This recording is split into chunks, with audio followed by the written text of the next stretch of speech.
ప్రస్తుతం మనం అనంతపురం కలెక్టర్ కార్యాలయంలో ప్రజా సమస్యల ఫిర్యాదు వేదిక దగ్గర ఉన్నాం. చాలామంది నెలలు తరబడి అంటే ఈ వారం వచ్చిన వాళ్ళు మళ్ళీ 2-3 వారాల తర్వాత లేకపోతే నెలల తర్వాత వస్తూనే ఉన్నారు.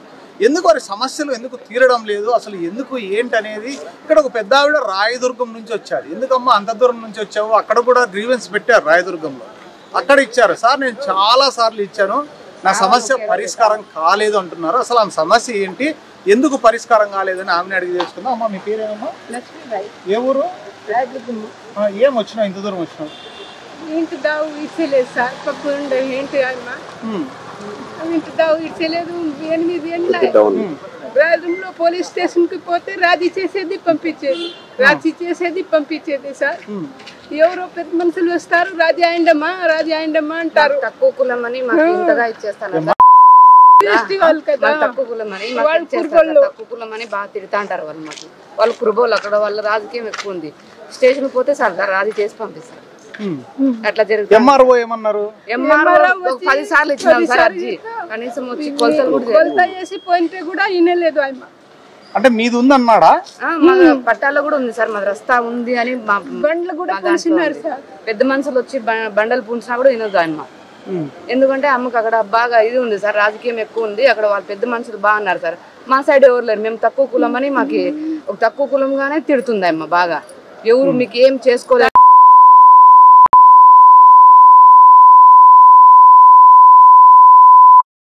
అంటే మీకు వేరే దారి ఏమన్నా ఉందా?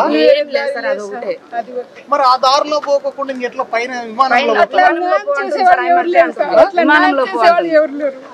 ఏందమ్మా న్యాయం చేసేవాళ్ళు ఎవరు లేదు సార్.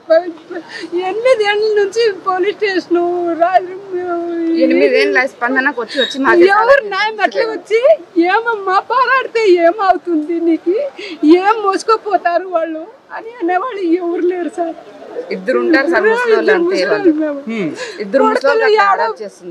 తెలుసుకొని కొడుకులు వేరే ఊర్లో ఉన్నారు. వాళ్ళు ఆడ ప్యూరిటీ జాబ్స్ చేసుకొని పిల్లలు పిలుసుకొని వాళ్ళు ఆడ ఉంటారు.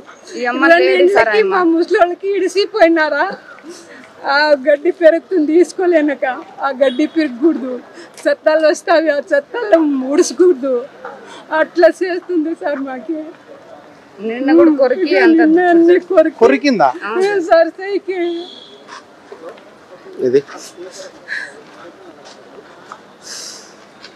ఇక్కడ కొరికిందా? అంత కొరికినా పోలీసు వాళ్ళు అసలు రారు, పట్టించుకోరు. కోట్లో తిరిగి వస్తారు సార్. అసలు కేసు పెట్టండి అంటే మాకు రాదమ్మా. కులం పేరుతో ఏమన్నా నాకు తిట్టినప్పుడు వీడియో తీలేవా? మొత్తం అన్ని ఉన్నాయి సార్, తిట్టినేది ఉందా? అన్ని చూసారు కదా. అంటే ఇక్కడ కులం కాదు, అక్కడ దారి వేరే దారులు ఉండి నిజంగా దారి ఉండి అక్కడ పోవడానికి ఉండి వేరే ఆప్షన్ ఉంటే ఓకే. వీళ్ళకి ఆప్షన్ లేదంటే ఉన్నది ఒక దారి, అది కూడా ఆ ఊరి రస్తా. అంటే మామూలుగా ఊర్లన్నీ ఎట్లుంటాయంటే విలేజ్ మ్యాప్ కింద ఉంటాయి, దానికి ఏం అన్ని డీఫారం పట్టాలు ఉంటాయి, అది ఉంటుంది. అంటే ఒరిజినల్ రిజిస్ట్రేషన్లు అయితే ఉంటాయి. అంటే గ్రామ కంఠము అంటారు. ఆ గ్రామ కంఠంలో రస్తాలు ఇవ్వకుండా అక్కడ ఉన్న లోకల్ లీడర్స్ ఏం చేస్తున్నారు, పెద్ద మనుషులు చెప్తే ఏమన్నారు వాళ్ళు? కనుకి ఏడన్న పడైపోయి 4 అడుగులు ఇడిసి బండ పుడిసిపోయినారు. ఆ బండ లోపల నాదే ఉంది, ఈడు నుంచి కంపౌండ్ వేసుకుంటాను అని వచ్చి తొక్కుతుంది సార్. ఇప్పుడు ఆ బండలు తీసేసినారా? లేదు, అట్లే ఉంది. మరి బండలు ఉంటే మీరు ఆ జాగాలో మీరు పారాడచ్చు కదా? పారాడకూడదు, నేను తోకుతాను, ఈడ నేను కంపౌండ్ వేసుకుంటాను. నువ్వు 3 అడుగుల్లోనే పారాడల్లా, 3 అడుగులే ఇడిసేది నీకు. 3 అడుగులు ఇడిసి అన్ని నాదే. సర్లే 3 అడుగుల్లోనే పోవడానికి నీకేంటి ప్రాబ్లం? 3 అడుగుల్లో వెళ్ళొచ్చు కదా మీరు. సార్ ఆడ కంపౌండ్ కింద వచ్చి స్కూల్ సార్ 3 అడుగుల్లో వచ్చి స్కూల్ వాళ్ళు కంపౌండ్ వేస్తారు. 3 అడుగులు కంపౌండ్ వేసినప్పుడు కదా సమస్య, ఇప్పుడు వేయలేదు కదా. వేయలేదు సార్, వేస్తే కూడా గడ్డి పెరగకూడదు, చెత్తాలు రొక్కకూడదు. ఏమైనా పురుగా కుట్రా వచ్చేకి రాత్రి పూట్లు వస్తాము, పారాడతాము, అవన్నీ నుక్కోకూడదు, గడ్డి పెరగకూడదు, పిక్కకూడదు, ఏం చేయకూడదు, అట్లే పెరగలేదు. అది సెక్రటరీ వచ్చి ఊరు సెక్రటరీ పీకమ్మా అని ఏం గిలిజావి అని చెప్పిపోయింటే కూడా ఆయన మాట కూడా వినదు.